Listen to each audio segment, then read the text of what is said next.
And you're all right, my minions. Yes, Training Thursday. I know it's been a little bit. I was putting in that Halloween special for y'all, and some personal things got in the way, but got a good training special for y'all today. Well, Training Thursday video for y'all today, and it's covering. Some people are going to enjoy this, some people aren't, and it's running in your form.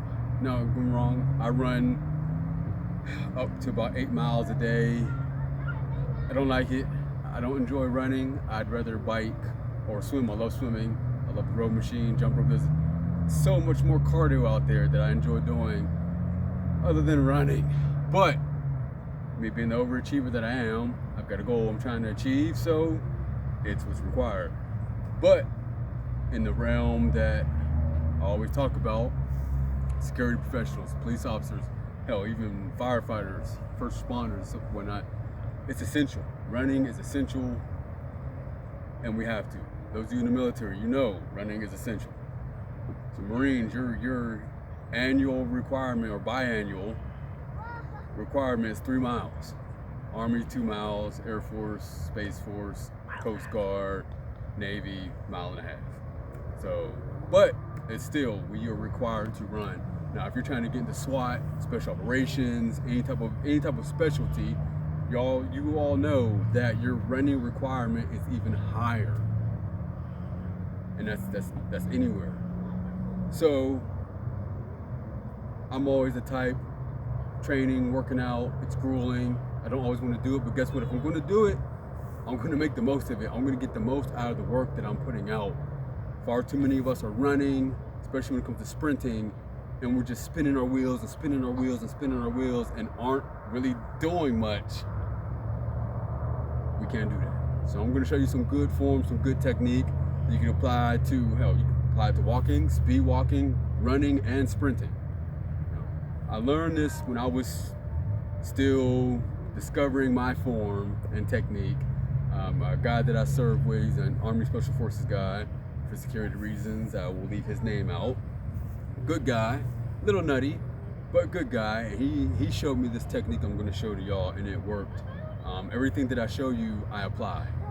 I do it first, I apply it and test it out. I'm not going to have any of you try anything that I haven't done yet or can't demonstrate.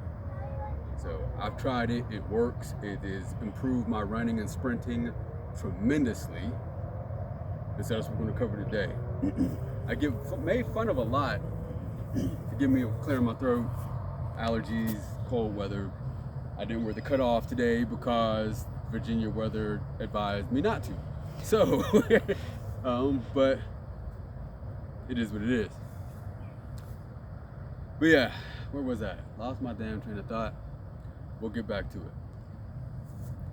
I get made fun of, yes, I get made fun of a lot. I get made fun of on what I look like when I run. And there's rhyme and reason to my madness. So, basically when you're running or you're sprinting, and I'm probably gonna show my age here, you should look like the Nintendo version of Mario. That 2D version, all you see is arms and legs kicking and going. I've corrected a lot of people's form.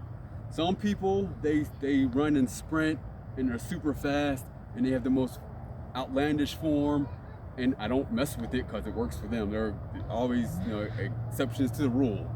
You have a certain form you should have that will help you, but some people have a different form and it works for them, and you just don't mess with it. If you fall into that category, outstanding. Do what you're doing that is working for you, that is the most efficient and best for you. Outstanding.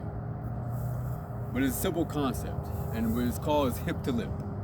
And you're using your thumb as a guide, and literally your thumb should go from your hip to your lip.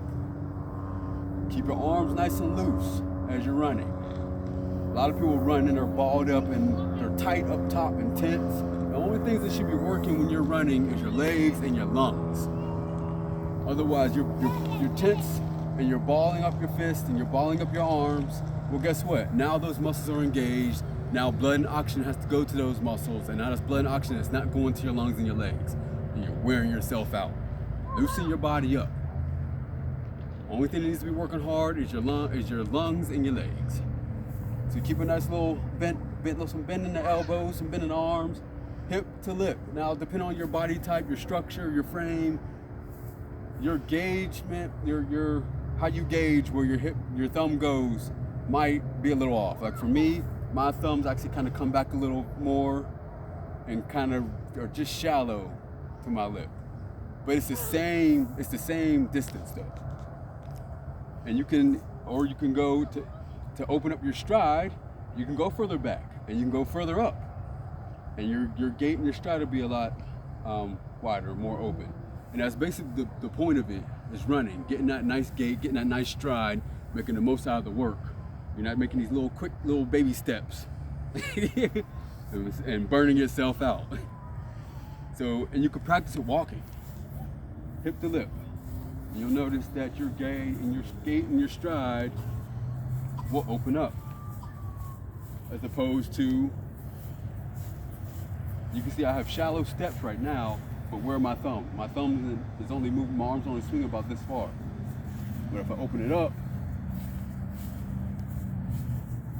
then you'll see the difference. Your arms and your legs are connected. Your legs keep up with your arms. Your arms keep up with your legs.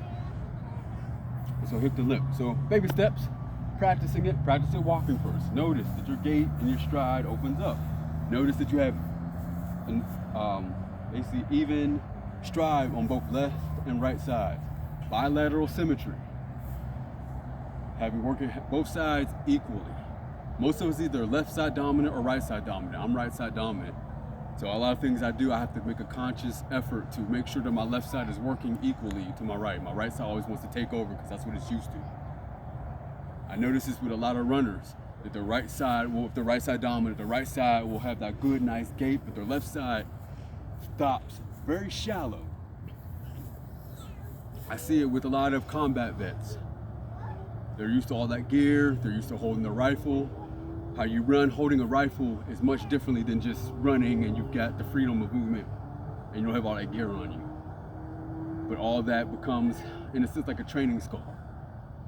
Because I've seen them run, and I've had to correct it in a lot of vets, Army, Marines, and anyone else who's a combat vet.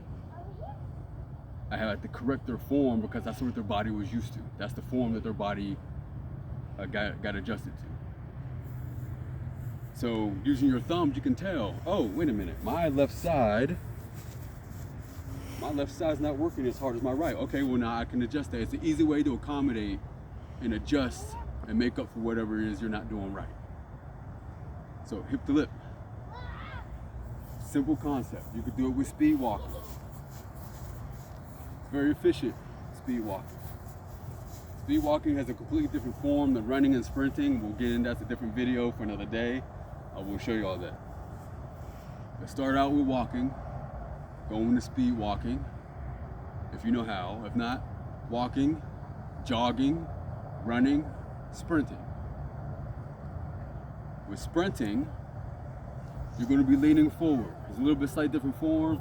You'll be leaning forward more. You're going to let that momentum carry you. And with sprinting, at a certain point, you're going to be at the balls of your feet. The balls of your feet are what's going to touch as momentum's carrying you.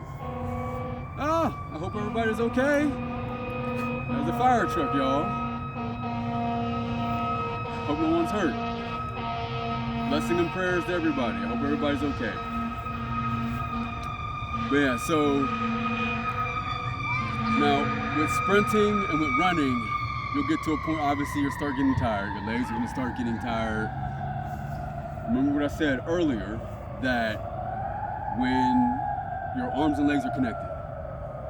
So when you need that extra push, your legs are starting to give out, you're getting tired, but you need to keep going, or you need to make yourself go faster. Do not try to force your legs to move harder. Do not try to will your legs to move harder. Move your arms faster. Your legs will keep up. That is the time to actually start using your arms. Now you can use that same hip to lip concept, but move your arms faster. Your legs will keep up with it. And it takes a lot less effort to move your arms faster and push your arms harder than it does to try to move your legs. One, your legs is carrying all the weight of your body. 2, your legs have already been just thrashed from running, sprinting, whatever it was you were doing. But basically, this is what it looks like. I'll try to get some distance here. Again, like I said, you should look like a damn 2D Mario running. But you're basically, this is it. You want to keep your elbows in. You don't want your elbows out. You start zigzagging, and that kills your momentum. I used to do that. My mentor corrected me. Since I started keeping my elbows in, my momentum is going forward. I'm not killing my momentum. I'm getting the most out of the work that I'm doing. But you've got that 2D form of Mario. Just think of that. And if you're not old enough to know what the Nintendo version of Mario is, find someone older and ancient like me who probably still has their Nintendo, have them pop it in, and you can see what I'm talking about. Or YouTube a speed run. Someone has done a speed run of Mario on Nintendo. So you YouTube it. You'll see exactly what I'm talking about, especially when Mario's running. You see a little arms and legs moving along. So that's what I have for you. If you know another technique, anything else that'll help me or help others, share it with us, comment. You know, running it's brutal, it's grueling. I don't enjoy it. I know many people who do. So if it's for you, great. If it's not for you, it is what it is. You're not going to get better at it unless you do it. Like anything else, you have to do the exercise you want to get better at. There are other things you can do to kind of supplement your cardio and supplement your O2 and all that, but you're never going to get better at running, sprinting, speed walking, jogging, whatever, unless you actually do it. So get out there and do it. Put in effort, put in the work. This is what's going to have to happen. But thank you very much. I appreciate it. I hope this video helps you. I hope you get something out of this. As the guy who taught me, it was just game changing for me. It's something as simple as using your thumbs, which are with you all the time, unless they're not, and I apologize if your thumbs were removed for whatever reason. But for most people, for the most part, your thumbs are always with you. Your hips are always with you. Your lips are always with you. Use them together to gauge what you're doing. Again, thank you. I appreciate it. Thank you for being here.